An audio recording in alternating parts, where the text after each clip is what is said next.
So we're approaching now the first of the 4 weirs that we're going to be removing over the course of the next 3 to 4 weeks.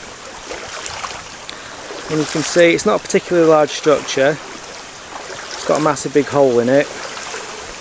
Any self-respecting sea trout or big brown trout could get straight through that. It's probably not a problem for elvers and larger eels, but it probably is a problem for all the other smaller species that should be in here. Certainly sticklebacks in here. There should be bullheads in here. Sticklebacks are migratory fish. Bullheads aren't migratory, but they do move up and down the river, and they would really struggle with this.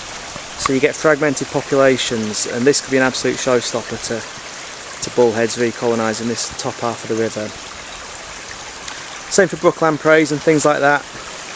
Again, I don't think they're here at the moment, but hopefully they will be back in the future. And this will be quite a serious obstacle to a lamprey. But most seriously, what it's doing is it's breaking up the river habitat. You can see behind it, it's slowing the water, it's impounding it.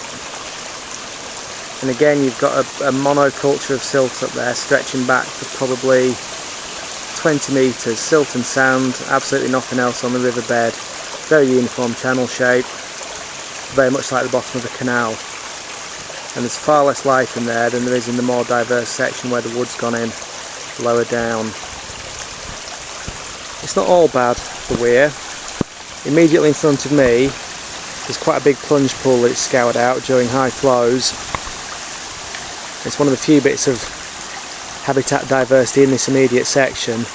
That pool there is something like 3 or 4 feet deep, and that's a great refuge for the bigger fish. Certainly the larger trout and the eels won't be happy at all in the shallow sandy water up there, but they'll be very happy in the deeper cool pool where they can't be seen. There's refuge down there, food's going to accumulate down there. So what we're going to try and do is, using some of this fallen wood you can see round and about, instead of just whipping out the weir and letting it slump and letting the sand fill the pool, we'll be putting in woody debris further up the river and further down, so that when we do pull the weir out, some of that sand will escape, but it'll get partitioned by the fallen wood in the river, breaking up the river into fast and slow. So it'll drop the sand in the slow water and scour it clean in the faster areas.